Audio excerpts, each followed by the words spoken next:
안녕하세요. 미국 유학고수TV 시청자 여러분들, 유학고수입니다.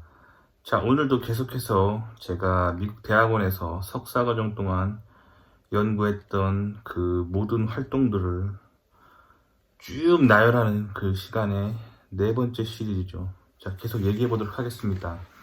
자, 저는 그래서 마침내 굉장히 안정적으로 공부를 할 수 있는 그런 거주지를 찾았어요. 그래서 그곳에서 그때부터 정말 평화롭게 그리고 집중해서 연구만 할 수 있게 됩니다. 자, 이처럼 공부하는 사람들한테 안전하고 평안한 거주 환경이 정말 중요해요. 왜냐면 제가 이곳을 찾기 전까지만 해도 그 치안 안 좋은 데 살면서 굉장히 스트레스 받아서 공부에 잘 집중을 못했었거든요. 그러다가 안전하고 평안한 동네를 찾아서 그때부터 공부에 집중을 할 수 있게 되죠. 이게 왜 굉장히 중요한 얘기냐면, 제가 조금 전에 저녁을 먹고 한국 뉴스를 봤어요. 뭐 가끔 저도 한국 소식이 그리워서 한국 사람들, 한국에 있는 제 뭐 친구들, 한국에 있는 가족들 궁금해서 가끔 한국 뉴스를 볼 때가 있거든요. 뭐 요즘 인터넷이 발달해서 한국 뉴스 보는 거는 아주 쉬운 일이죠. 근데 한국 뉴스를 틀 때마다 어떤 장면들이 많이 나오냐면, 특히 요즘 되게 심해요. 미국에서 발생하는 그런 인종차별 범죄로 막 동양인을 타겟으로 하는 그런 인종 범죄에 대해서 막 한국 매스미디어들이 굉장히 그걸 하이라이트 시키면서 되게 많이 보여주더라고요. 제가 한 가지 봤던 그 뉴스였는데, 그 어떤 식당에서 그 동양인들이 그 뉴스에서 이제 중국 분들이셨는데, 중국 분들이 이제 밥을 막 먹고 있었는데, 이제 중국말로 막 얘기하니까 이제 거기 주변에 있던 이제 어떤 흑인 남성분이 막 폭행을 가하는 막 그런 뉴스가 막 나왔었는데, 이제 그 뉴스를 보시면 이제 한국에 계신 분들은 어떤 편견을 갖게 되기 쉽냐면, 미국 치안 되게 안 좋고 인종차별 진짜 많다 라고 생각하실 수 있겠지만, 저는 미국에 되게 오래 살았잖아요. 그래서 그 영상을 보고 나서 무슨 생각을 했냐면, 저런 뉴스를 만드는 사람들 있잖아요. 그런 뉴스를 만드는 사람들이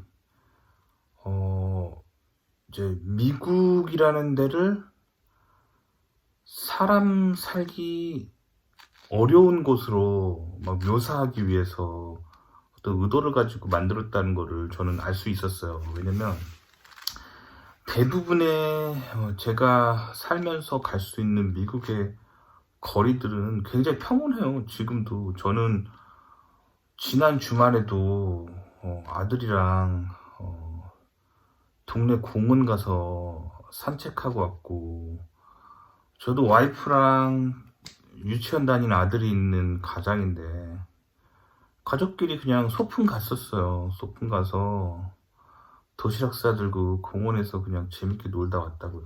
사실 미국의 대부분의 그런 거주 공간들이 이렇게 되게 평온해요. 평온하고 인종차별 뭐 그런 거 거의 없어요. 없고 살기 괜찮은 동네가 많아요. 근데 어떤 특정 구역에 우범지대라는 데가 있어요. 한국도 있잖아요. 한국도 있어요. 한국도 뭐 동네는 항상 뭐 한 2, 3년마다 한 번씩 살인 사건이 막 강력 범죄가 나는 동네도 있고요.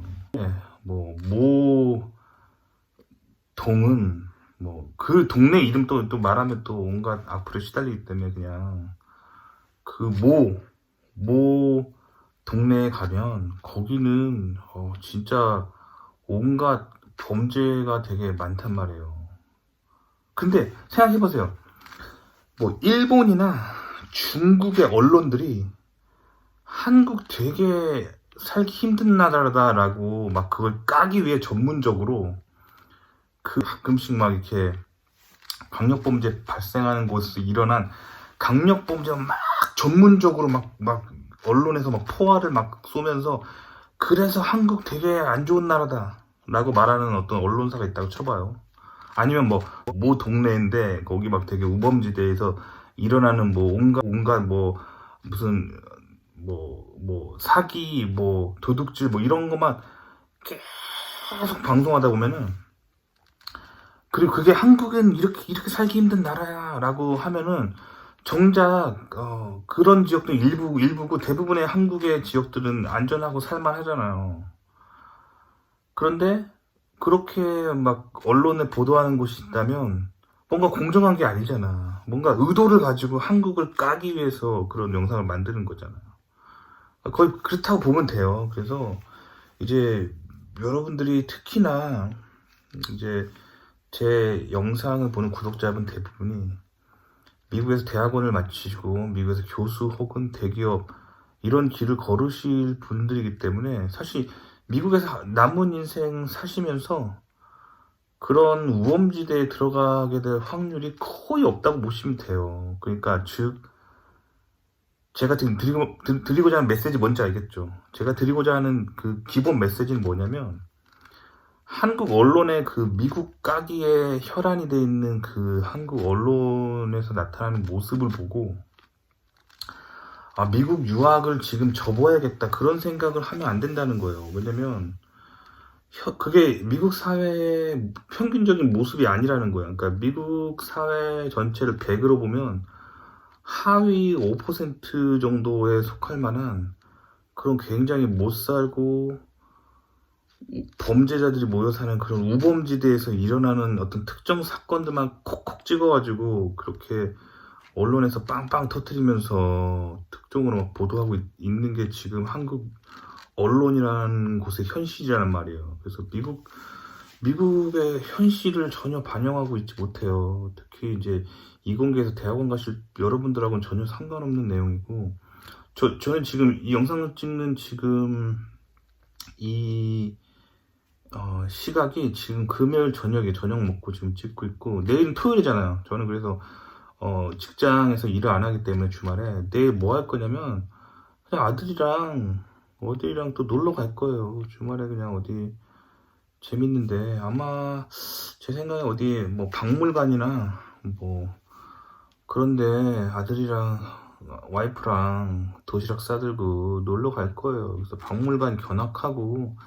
박물관 앞에 있는 잔디밭에서 뭐 도시락 까먹고 또 평안한 주말을 보내고 올 거라는 거죠. 그러니까 제발 그 한국 언론의 그런 미국 까기에, 특히 유학 가실 분들은 괜히 마음에 영향받고 유학 포기해야 되나 막 괜히 불안 초조할 필요가 없다는 거예요. 그러니까 한국에 있는 친구들이 요즘 그런 미국 까기 하는 영상 보고 막 저한테 이렇게 스마트폰으로 톡을 많이 보내와요. 야, 요즘 미국 분위기 안 좋다는데 너 괜찮겠냐 하는데, 나는 정말 아무런 어떤 인종적인 어떤 어려움도 못 느끼고 어떤 위협도 못 느끼고 우리 동네는 너무 평안해요.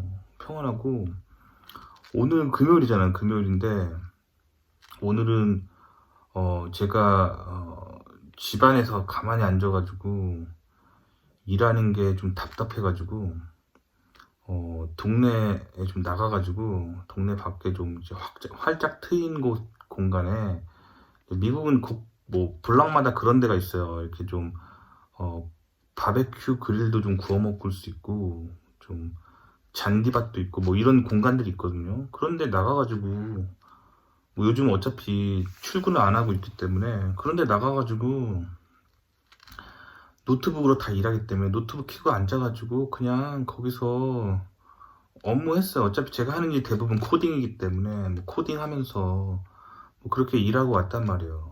근데 제가 뭐 사람 만나는 일도 아니고, 그래서 뭐 지금 뭐 누구한테 뭐 병 걸릴까봐 지금 걱정해야 될 상황도 아니고, 그냥 혼자 그냥 테이블에 앉아가지고 노트북 켜고 그냥 커피 한 잔 들고 나가서 일하고 왔단 말이에요. 물론 혼자 간 건 아니고 와이프랑 아들이랑 같이 나가서 이렇게 좀 잔디밭도 산책하고 뭐 그러면서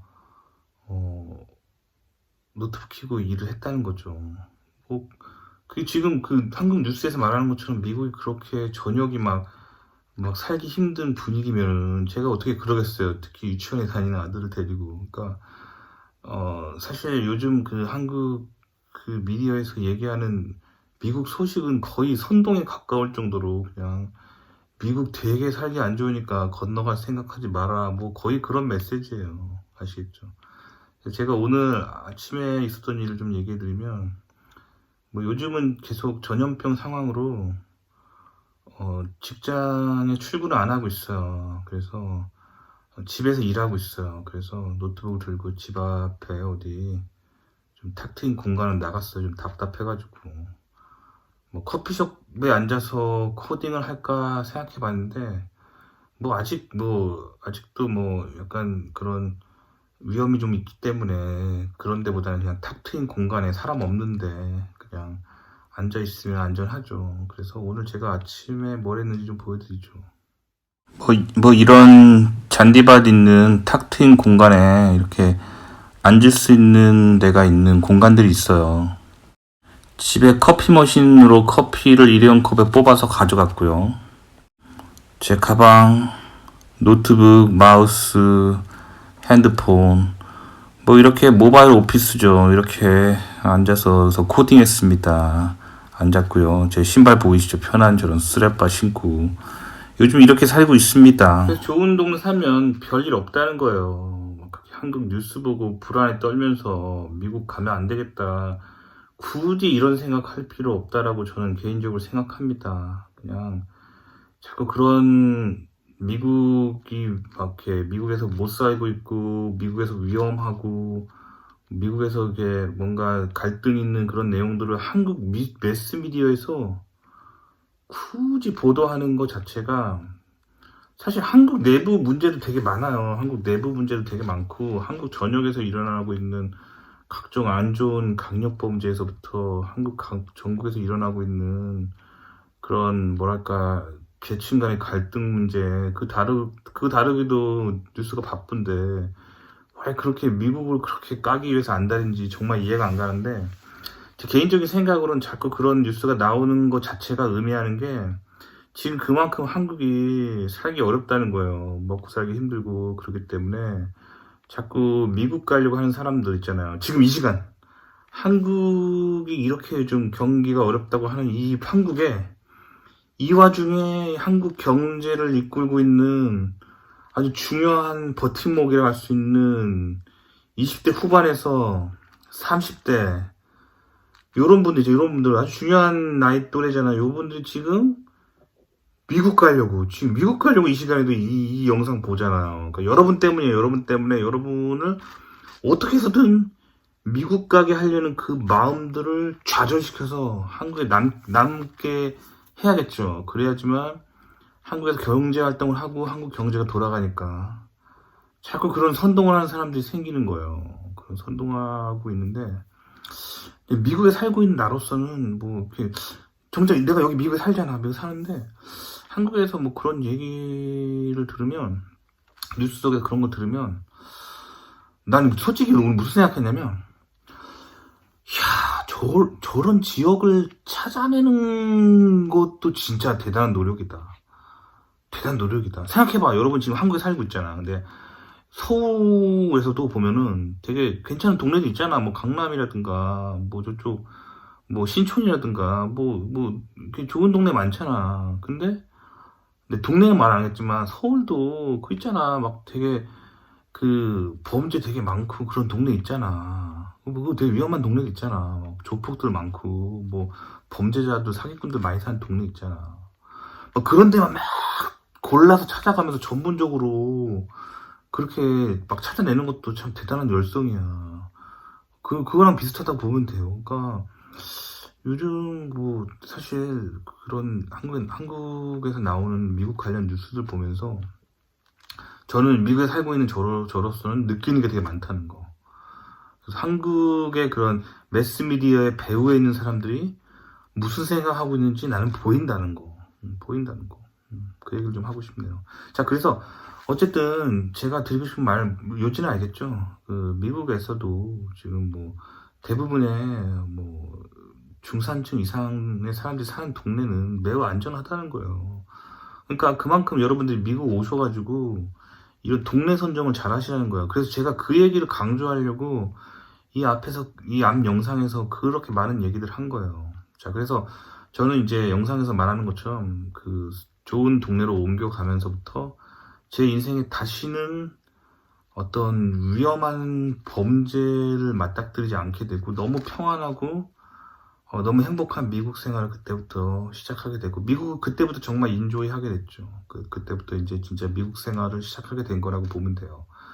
그래서 그때부터 공부에 정말, 연구에 정말 집중할 수 있게 되었다 라고 하면서 이제 그런 어려웠던 얘기들은 이제 여기서 엔딩이고, 자, 그러면 이제 본격적으로 연구에 대한 얘기를 좀 해봐야겠죠.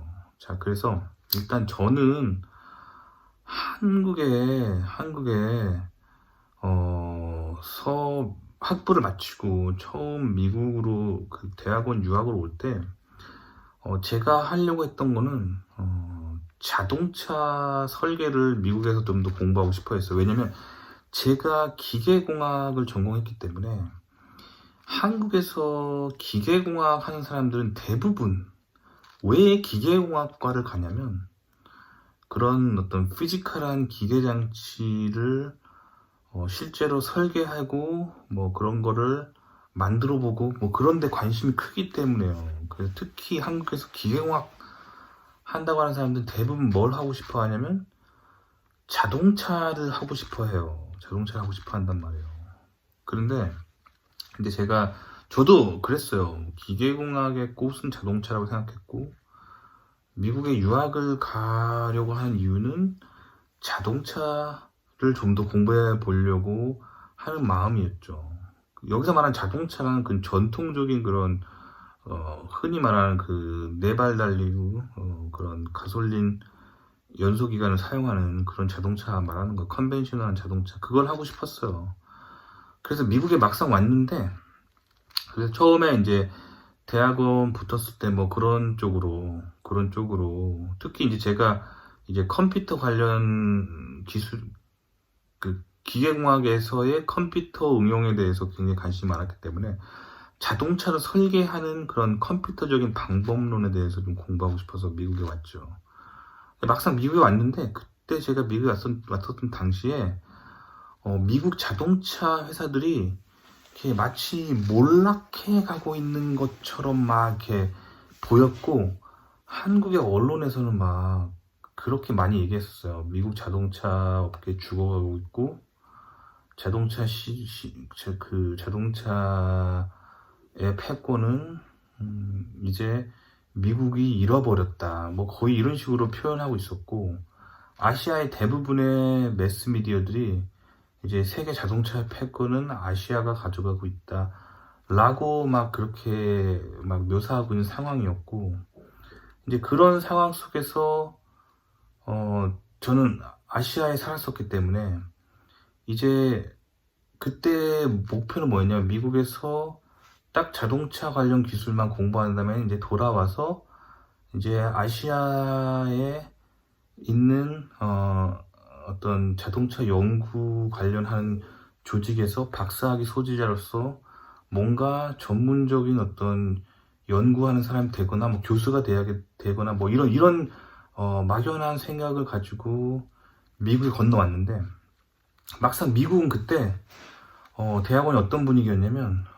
가솔린 엔진을 연구하는 것은 더 이상 뭔가 비전이 없는 것 같은 그런 분위기였고, 그리고 제가 이제 그때 다녔던 기계공학과 대학원에서는 내가 생각했던 기계공학과 전혀 다른 세계가 펼쳐지고 있는 거예요. 그게 너무 충격이었어. 한국과 너무 다른 트렌드에 충격이었어요. 왜냐면 내가 한국에서 그때 학부를 마치고 이제 한국 대학원을 좀 알아봤을 때, 대부분의 한국의 기계과 대학원들은 그 당시에 이제 뭐 자동차 관련 첨단 기술이라든가 아니면 기계 관련해서 뭐 진동이라든가 아니면 뭐 내연기관 아니면 뭐 연료체 관련해서 좀 전통적인 어떤 기계를 컨트롤하고 있는 그런 시스템에 대해서 열심히 연구하고 있는 분위기였고, 그래서 내가 봤던 한국의 대학원이 그런 트렌드였기 때문에 미국도 그렇게 할 거라고 생각했고, 단순하게 한국 대학원보다 미국 대학원이 학벌로서 더 좋기 때문에 미국에서 대학원을 찍고 돌아오면 한국에서 되게 잘 나갈 거다라는 아주 단순하게 그 생각을 했었단 말이에요.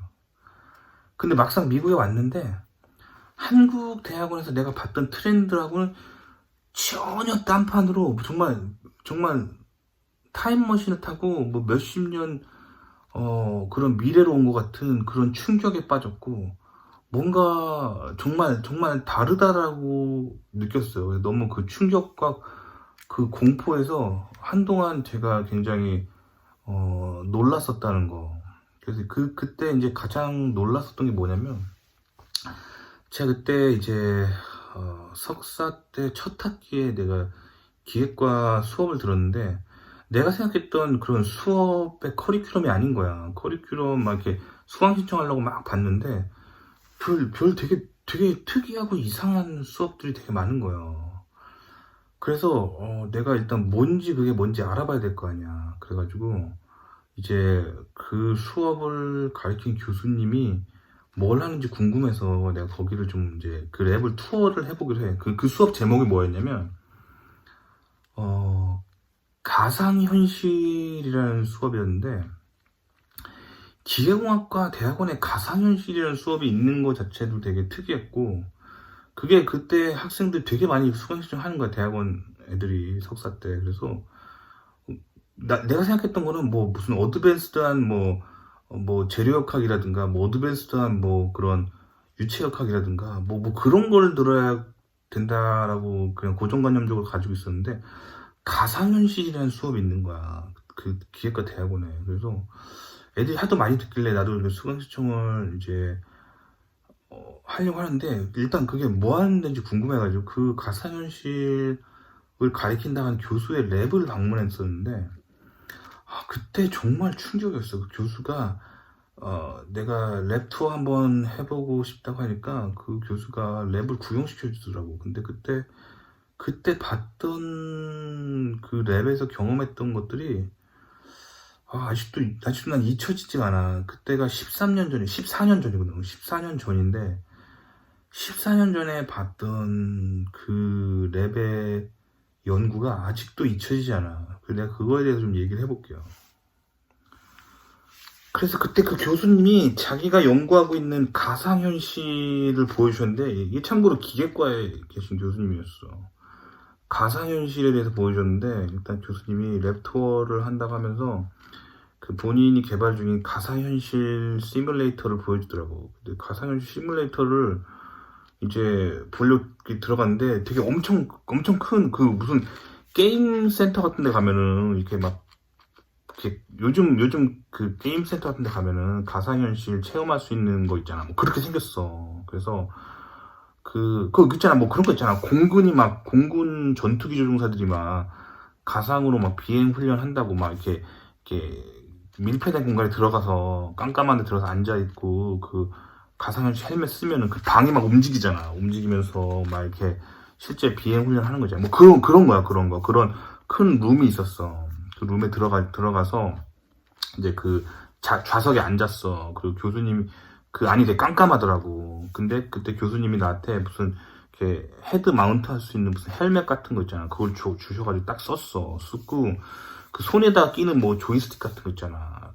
그런 이렇게 장갑 비슷한 건데 이렇게 하고 그 가상현실을 딱 느끼는 거야. 소리도 당연히 나고. 딱 그런데 그때 그 교수님이 개발 중인 뭐 그런 가상현실이었는데, 그거를 딱 그 안에 들어가니까 뭐 진짜 가상현실 안에 새로운 공간이 딱 펼쳐지는 거야. 근데 그 교수님이 개발 중인 게 뭐였냐면 그 수술용 시뮬레이터였어. 그래서 어떤 거였냐면 이렇게 뭐 환자가 그 가상 공간 안에 누워 있고 그 가상 공간 속으로 내 뿅 들어갔는데 그 내가 뭐 손에 뭐 컨트롤러 같은 걸 끼고 있다고 했잖아. 근데 내 손에 그 수술용 메스가 딱 쥐어져 있는 거야.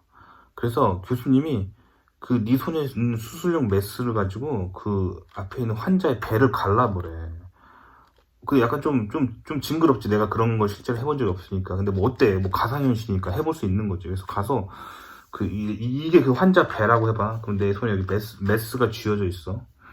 그럼 이렇게 내가 이렇게 다가가가지고 여기 이렇게 칼로 이렇게 그었어. 근데 그 칼로 뭔가 고기를 썰 때 그 느낌, 사각사각한 그 느낌 있지. 그 느낌이 미세하게 손에 느껴지는 거야. 진짜 같더라고. 진짜 막 이렇게 하는데 배가 갈라지는 거야. 그래서 교수님이 이거를 내가 진짜 의대랑 조인트해서 의대생들이 수술할 때 원래 그 의대생들이 의료용 사체라고 해서 카다바라는 그 소위 말하는 시체 있잖아. 시체를 가지고 처음에 그런 수술 실험을 교육을 하잖아. 교육을 받잖아. 그 다음에 이제 어느 정도 이제 교육이 끝난 다음에 이제 실제 환자를 놓고 이렇게 뭔가 이제 초기 그 수술을 집도를 하잖아. 근데 이 과정을 가상현실로서 트레이닝 할 수 있는 그런 모듈을 의대랑 조인트로 개발하신다는 거야.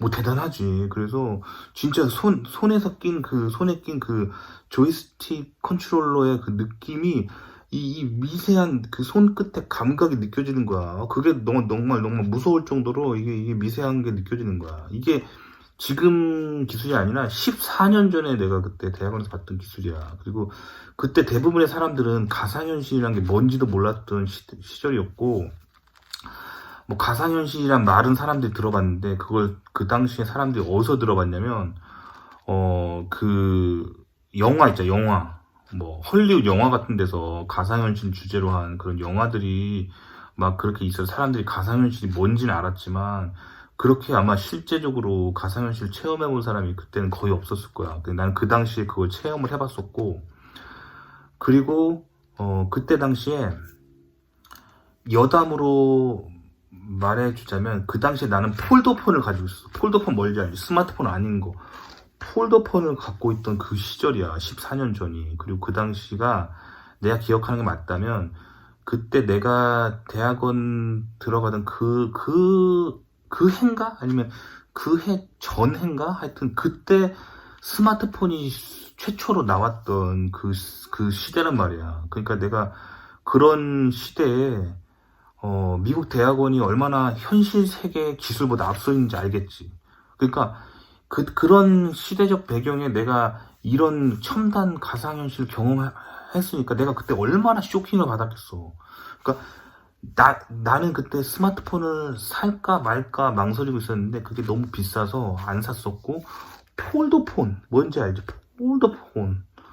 폴더폰을 가지고 다니던 사람이 이런 첨단 랩에서 가상현실을 경험하고 정말 그때 충격과 공포에 휩싸였었고, 이런 가상현실이 이게 그때 내가 뭐라 그랬냐면 교수님한테 이게 상용화 될 날이 올까 했더니 교수님이 그랬어. 그때 뭐라 그랬냐면 이거는 글쎄 한 15년에서 20년 후에나 세상 사람들이 어느 정도 모습을 볼 거고 한 15에서 20년 후에도 모든 사람들이 쓸 만큼 상용화 되지는 않을 거야. 왜냐면 지금 내가 되게 앞선 기술을 연구하고 있거든. 뭐 그렇게 말씀하셨어. 뭐 그래서 그 교수님은 그거 가지고 그 가상현실을 여러 가지 분야에 막 적용하는 걸 연구하고 계셨어. 뭘 연구하고 계셨냐면 그런 의료용 수술 가상 체험 학습 프로그램에서부터 뭐 공장에서 뭔가 설계한 것들이 실제로 이렇게 매니팩처링 될 때 그거를 가상현실에서 미리 한번 해보고 뭐 그런 가상의 팩토리 뭐 그런 것도 연구하고 계셨고, 그리고 그분이 또 게임 있잖아. 게임 회사의 펀드를 많이 받으셔가지고 또 게임 회사에 막 이런 가상현실을 적용하는 것도 막 연구하고 계시고 하여튼 되게 잘 나가는 분이야. 근데 그 교수님 지금 뭐 하냐면은 너무 잘 나가셔가지고 교수를 때려치고 본인 가상현실하는 회사를 차리셨어. 그래서 지금은 가상현실 회사의 CEO셔. 근데 내가 그때 정말 후회되는 거, 그 랩에 내가 그 수업을 그 학기 결국 듣기로 하고 되게 많은 걸 배웠는데 아직도 후회되는 건 그때 지도교수를 바꿔서 그 랩에 갔었어야 되는데 그 랩에 갔었어야 되는데 내가 아직도 땅을 치고 후회하는 게 그거야. 근데 어쨌든 그때는 내가 왜 거기를 안 갔냐면 생각을 해봐. 한국에서 자동차 설계를 공부하고 싶어하는 그 구시대적인 마인드를 가지고 있는데 여기 막 가상현실 막 그런 거를 공부하는 데인데 그게 너무 문화적 충격이 커가지고 나는 그때 그 어떻게 생각했었냐면 이 사람이 지금 너무 그런 뜬구름 잡는 공상과학에 너무 심취해서 막 너무 막 미래적인 걸 공부하고 계시고 이게 내 삶에 빛을 볼 수 없을 거라고 난 생각했거든. 근데 그게 지금 일생일대 실수였어. 근데 내가 어쨌든 왜 그 랩을 안 갔냐면 그 랩에서 뭘 하는지 한번 염탐해 봤는데 그 애들 대부분 기계과 애들이었는데 기계과 애들이 맨날 하는 게 뭐냐면 코딩인 거야. 막 컴퓨터 앞에 앉아가지고 맨날 그런 GPU 뭔지 GPU가 뭐냐면 그래픽 카드 있잖아요. 그래픽 카드에다가 맨날 코딩해가지고 막 GPU를 사용한 막 그런 병렬 연산 같은 걸 사용해가지고 막 하이 퍼포먼스로 막 그래픽 처리하는 막 그런 뭐 3D로 막 그래픽 처리하는 거 막 그런 거 코딩하고 맨날 그런 3D 공간에서 막 그런 어떤 오브젝트가 막 빛을 쫙 쐈을 때 진짜처럼 보이려 뭐 예를 들면 내가 지금 앉아 있잖아. 그럼 여기 지금 이 가면이 좀 반짝반짝 거리면 여기 보면 이렇게 약간 반짝반짝 거리지. 왜 그럴까?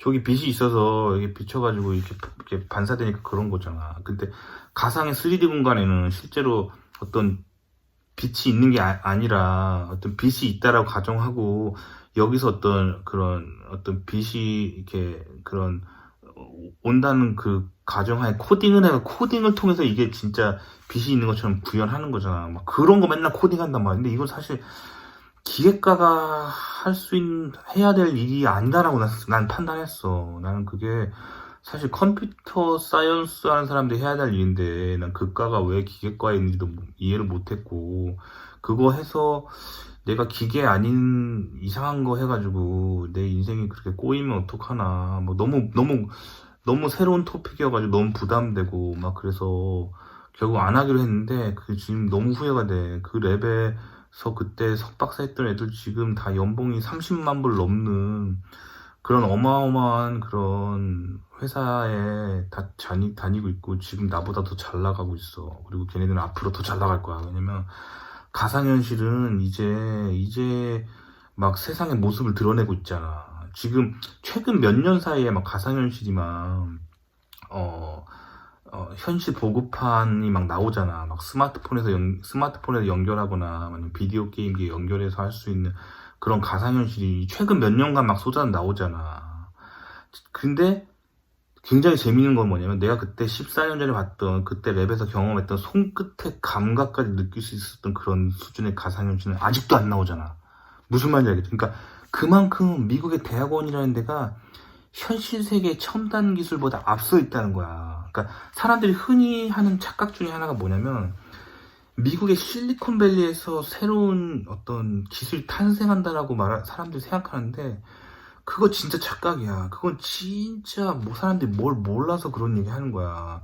실리콘밸리는 새로운 기술이 탄생하는 곳이 아니야.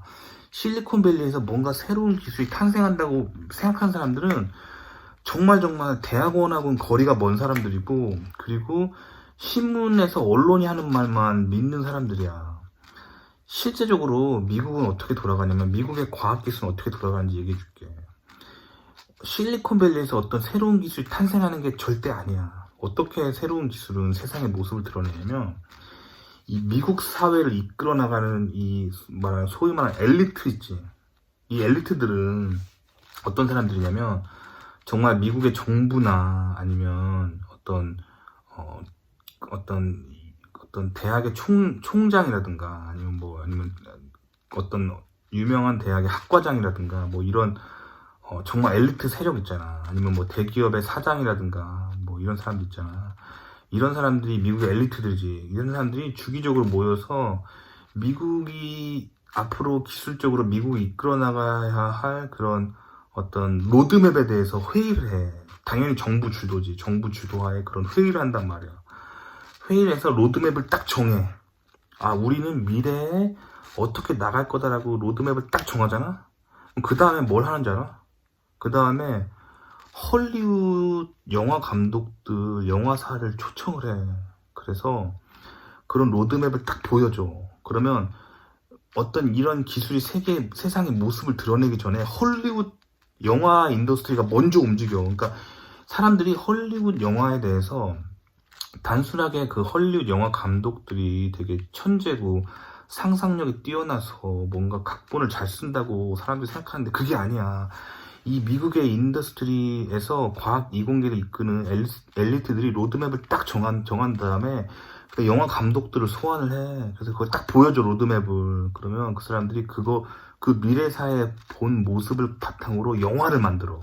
왜 영화를 만드냐면, 영화는 뭐 어떤 그 일이 일어나기 한 20년 전에 뭐 미리 이렇게 사람들의 뇌리에 그 기술이 이 세상에 드러날 거라는 거를 좀 미리미리 사람들한테 오픈을 시켜줘야 사람들이 나중에 그 기술이 진짜 세상에 드러났을 때 너무 큰 쇼크를 받지 않고 그리고 홍보를 좀 미리 할 수가 있단 말이야. 그렇기 때문에 헐리우드 영화가 미국 이공계 과학기술의 20년 후, 30년 후 미래를 홍보하는 어떤 홍보 수단으로서 굉장히 잘 활동하고 있어. 그래서 미국에서 좋은 연구를 하고 싶잖아? 그러면은 헐리우드 과학기술 영화 있잖아. 사이파이 무비라고 하지.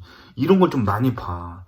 거기 나오는 내용들이 물론 약간의 감독의 상상력이 첨가된 허구도 있지만 그게 감독의 순수한 어떤 창의력이 아니야.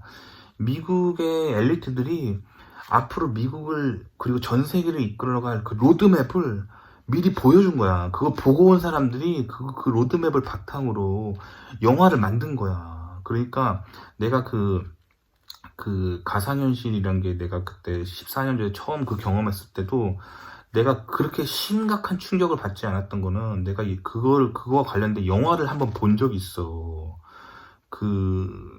헐리우드 영화였는데 막 가상현실 속에서 막 어떤 가상현실 헬멧을 끼고 그 안에서 벌어지고 있는 그런 세상들을 다룬 그런 헐리우드 영화였는데 그걸 보고 내가 이 랩을 경험했기 때문에 그렇게 큰 충격을 받지는 않았던 거지. 만약에 그 영화마저 없었더라면 나는 거기서 아마 그거 끼고 아마 기절했을지도 몰라. 너무 무서워서.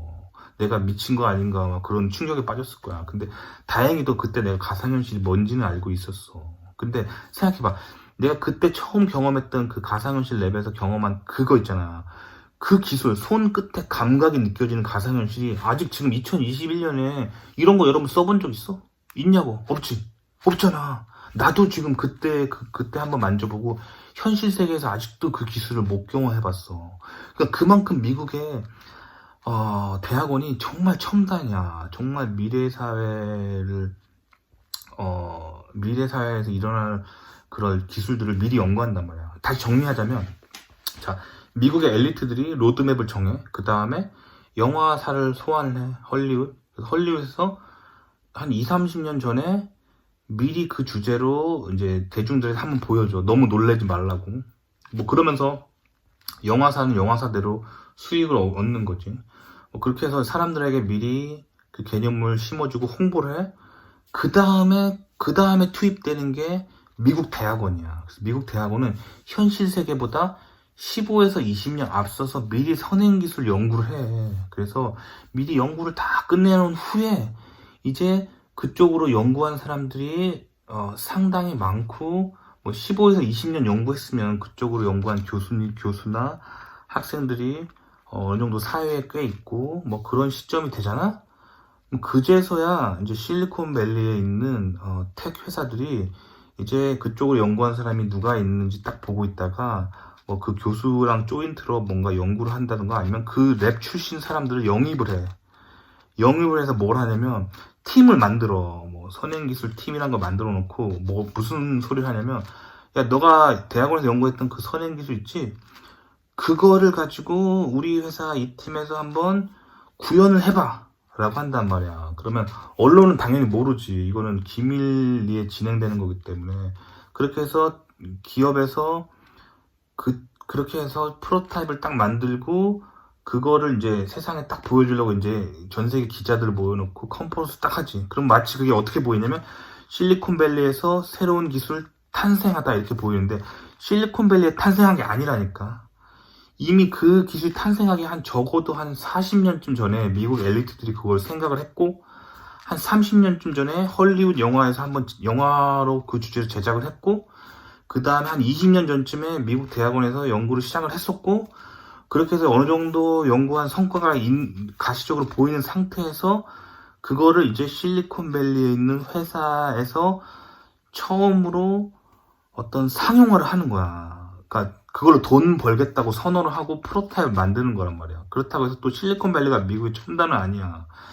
미국의 대기업들은 미국 전국에 있어. 근데 대부분의 본사가 실리콘밸리에 있기 때문에 본사 사장 있는 데서 보통 컨퍼런스 콜을 하잖아. 그러니까 마치 실리콘밸리에서 새로운 기술이 탄생하는 것처럼 아무것도 모르는 일반인들에겐 그 눈에 보일 뿐이야. 근데 실리콘밸리에서 탄생한다고 생각하는 건 착각이다. 그랬던 기술이 탄생하는 거는 대학원이다. 대학원에서 현실 세계보다 15에서 20년 전에 어떤 기술이 태동을 한다. 그래서 나는 그때 그 가상현실이라는 기술이 그 태동한 것도 아니고 태동된 지 한참 후에 어느 정도 대학원에 성숙해져 가고 있는 시점에서 내가 그때 가상현실을 경험했었고 한국에서는 듣도 보도 못한 거였기 때문에 너무 큰 충격이 빠져 있었고 그래서 그걸 안 하기로 해. 너무 무서워서 뭔가 너무 새로운 거라서 너무 겁이 났어. 근데 지금 그로부터 14년이 된 지금 이제 가상현실이 지금 엄청 앞으로 뜰 것 같은 감이 오잖아. 근데 이제서야 실리콘밸리에서 가상현실 하는 기업들이 막 나타나고 있고 그거를 이제 상용화한다고 막 본격적으로 박차를 가하잖아. 근데 대학원에서 이미 뭐 15에서 20년 전에 한참 연구하던 토픽이야. 뭐 새로운 토픽이 아니란 말이야. 알겠지? 그리고 그때 가상현실을 안 했던 걸 아직 지금 나는 뼈저리게 후회한다. 그리고 그때 가상현실 공부했던 애들 지금 연봉 30만 불 넘어가고 뭐 40만 불 되는 애들도 있다. 그래서 나는 지금 탕을 치고 후회한다. 하지만 그때 그걸 코앞에서 보고도 놓친 나는 바보다고. 어쨌든 바보야 나는. 그때 너무 겁이 많고 세상 보는 눈이 없었지. 근데 어쨌든 뭐 이미 지난 거 어쩌겠어 후회해도. 하지만 미국 대학원에서 이렇게 여러 가지 경험한 이런 것들이 내 일평생에 도움이 된단 말이야. 아직도 내가 미래 사회의 로드맵을 나도 그 대학원에 있으면서 어느 정도 봤기 때문에 앞으로 무슨 기술 나올지 다 알아. 그리고 내가 내 영상에서 많이 얘기했었잖아. 근데 사람들이 이게 너무 충격적이어서 안 믿겨지잖아. 그 내가 대학원에서 봤던 그거를 다 요약해서 얘기해줄까? 다시 한번 얘기해줄게. 자, 봐봐. 앞으로 미래 사회에서는 모든 인간은 뇌에 여기쯤에 그 인공지능 칩을 다 하나씩 받을 거야. 그래가지고 이 칩이 하는 역할은 우리 IQ가 뭐 아무리 머리 좋아봤자 200 넘는 사람 별로 없잖아. 근데 이 칩을 딱 받게 되면 여기서부터 모든 정보와 어떤 AI 서포트를 통해서 우리가 엄청 똑똑해져. IQ가 뭐 500, 600 넘을 수도 있어. 뭐 이런 사람이 이제 탄생할 거야.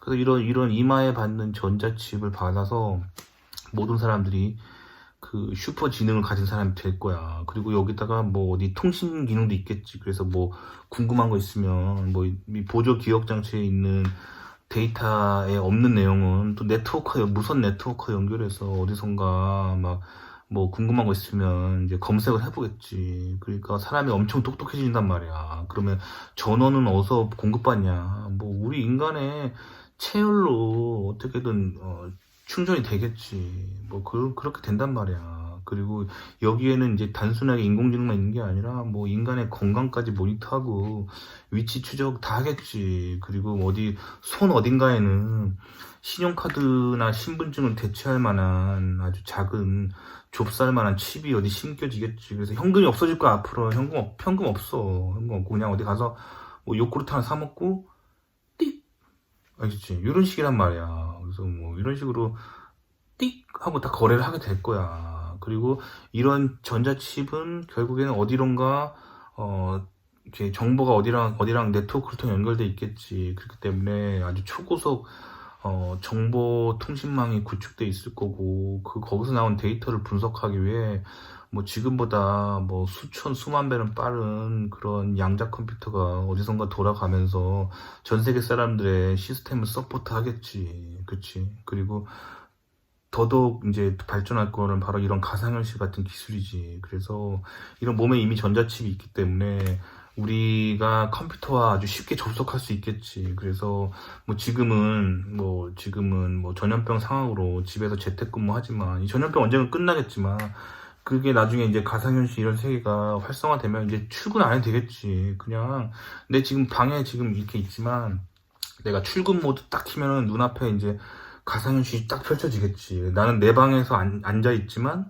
그게 마치 사무실처럼 가상현실이 될 거고, 우리 회사 부사장님은 쪽 앞에 앉아있을 거고, 뭐 전무님, 상무님은 저 앞에 앉아있을 거고, 뭐 상사들 요 앞에 앉아있어. 내가 손을 들고 질문 있는데요 하면 저쪽에서 뭐 말해봐 뭐 그러겠지. 그리고 내가 이제 모니터를 이렇게 딱 키면은 내 앞에 가상현실 뭐 지금은 듀얼 모니터 이런 게 아니라 뭐 모니터 100개도 가상으로 이렇게 쫙 띄울 수 있겠지. 그래서 이 업무 하다가 저 업무 하고 싶다 하면은 바로 눈앞에서 모니터가 새로 뿅뿅뿅 떠올리고, 그리고 이거를 내가 다른 사람한테 전송하려고 하면은 그냥 여기 있는 거 가상 공간에서 내가 이 모니터를 잡아가지고 내가 데이터 줄게 받아 하고 이렇게 휙 주면은 저기서 고마워 하고 딱 받겠지. 뭐 이런 식으로 일하는 세상이 올 거야. 그치? 이게 이렇게 다 될 거란 말이야. 이게 로드맵, 이게 지금 내가 공상과학 속에서 뭐 꿈꾸는 얘기 같지만, 이게 사실 대학원에서 이게 교수님들이 연구하고 있던 거 있잖아. 이걸 다 종합하면은 요런 사회가 그 때와 시기는 내가 정확히 모르겠지만 도달할 거야. 왜냐면 이런 거 연구하고 있다니까. 이런 거 연구하고 있어. 그러니까 이런 식으로 미국 대학원에서 내가 그 첫 학기에 경험했던 그 뭐랄까 충격과 공포 그 자체였어. 그래서 미국에서 공부한다는 건 이렇게 미래 사회를 볼 수 있는 어떤 눈을 키우는, 그래서 미래 사회를 보는 마치 어떤 선지자와 같은 그런 사람이 될 수 있어. 미국 대학원에서 공부를 하면. 그래서 전 세계의 어떤 연구센터의 수장들이나 교수 자리에 미국 박사 출신들을 선호하는 거는 그런 이유야. 이런 첨단 기술들 경험하고 왔기 때문에 미국 출신들을 선호한단 말이야. 그래서 괜히 뭐 학벌 때문에 미국 출신들을 선호한다기보다 미국에서 이런 앞선 기술을 연구한 사람들이기 때문에 그 사람들의 경험 안에서 뭔가 미래 사회를 이끌어 나갈 수 있는 어떤 원동력이 있기 때문에 그렇게 미국 박사 출신들, 미국 대학원 출신들을 전 세계에서 그렇게 스카우트 하려고 그렇게 애를 쓰는 거야. 그렇게 해서 미국이 뭔가 이렇게 실리콘밸리에서 뭔가 새로운 기술이 태동하는 것처럼 보이고 그렇게 해서 뭔가 성공한다고 딱 보이잖아? 그럼 그때부터 이제 전 세계가 그거를 따라하기 시작해. 그리고 미국이 진짜 좋은 기술을 가지고 있고, 이렇게 미국이 가지고 있다가 그게 몇십 년 흘러서 이제는 좀 단물 빨아먹을 만큼 빨아먹었다라고 싶잖아? 그때부터 이제 미국이 이거에 손을 뗀 다음에 이거를 이제 뭐 한국이나 뭐 이런 대만이나 일본이나 뭐 이런 아시아 국가에 이제 팔아먹어. 왜냐면 미국이 이미 이 기술 특허를 다 만들어 놨기 때문에 이 특허를 빌려줘. 이거를 이제 특허를 라이센스화 한다고 하는데, 즉 특허 로얄티를 지불한단 말이야. 근데 이런 내용은 신문에 거의 안 나와. 신문에 안 나오고 그냥 기업 간의 암암리에 일어나는 일들이야. 그래서 한국 대기업들이 이게 미국 대기업 방문해서 이런 기술들 사가고 그 특허 그 로얄티를 매년 뭐 엄청나게 지불을 해. 이렇게 지불하고 미국은 이제 그게 단물이 빠졌기 때문에 손을 싹 떼고 또 보이지 않는 곳에 더 깊은 연구를 한단 말이야. 그리고 이제 뭐 한국이나 뭐 대만이나 일본이나 이런 아시아 국가들이 이런 사온 특허를 가지고 이제 막 뭔가를 막 해. 그렇게 해서 자기네 아시아 국가에서 막 신문에 빵빵 터뜨려. 우리 세계 최초로 뭐 개발했다 하는데, 아니야. 세계 최초로 개발한 게 아니라 미국이 대부분 특허를 판 거야. 판 거란 말이야. 근데 이제 소위 말하는 자국의 국뽕 언론들은 이제 뭐 그 기술로 뭐 자기네 국가가 뭐 전 세계 최초로 뭐를 상용화했다 뭐 이런 식으로 막 하는데 이제 미국에서 그 기술을 막상 대여해준 그 연구단체 분들이 막 이거 보면서 막 되게 웃어. 참 신문 기사 잘 나오네 뭐 이렇게 하면서, 왜냐면 그거는 사실 자기네들이 미국이 개발하고 그 기술을 대여하거나 판 거란 말이야. 이제 더 이상 단물 빨아먹을 게 없어 판 건데, 이제 그걸 사간 나라에서는 막 국뽕 스타일로 막 뭐 전 세계 최초로 무슨 기술 개발했다 막 이런 식으로 나온단 말이야. 나오고 이제 좀 더 나가는 국뽕 미디어들은, 좀 심하게 나가는 국뽕 미디어는 어떤 식으로 막 묘사를 하냐면 뭐 자국의 기술, 뭐 미국을 꺾다, 자국의 기술, 뭐 미국을 턱 밑까지 추격하다, 뭐 이런 식으로 막 뉴스 기사가 나온단 말이야. 근데 사실 그 밑바닥에서 일어나고 있는 일들을 이제 보면은 그 언론의 밑에서 수면 밑으로 일어나는 일들을 보면은 어떤 그 기술의 원천은 미국 대학원이고, 사실 그 기술의 더 원천은 결국 미국 사회를 이끄는 이 엘리트들의 머리에서 나오는 거야. 그러니까 사실 이제 미국 사회를 이끄는 엘리트들이 진짜 대단한 거지. 자금력과 그 엄청난 두뇌, 뭐 그런 걸 다 가지고 있는 사람들이야. 대단한 사람들이지. 그래서 오늘은 이렇게 미국에서 공부했던 내용들에 대해서 좀 간단하게 좀 얘기를 해봤어요. 그래서 또 요즘은 계속 이렇게 내가 미국에서 뭘 공부했는지 뭐 그런 거에 대해서 얘기하는 시즌이니까 요거에 대해서 또 한동안 쭉 얘기해 보도록 하겠습니다. 자, 오늘 영상에서 얘기한 모든 내용은 제 주관적인 생각일 뿐입니다. 영상만 보고 인생의 중요한 결정을 내리지 않기를 바라고요. 많은 사람들의 이야기를 듣고 인생의 신중한 결정 내리시길 바랍니다.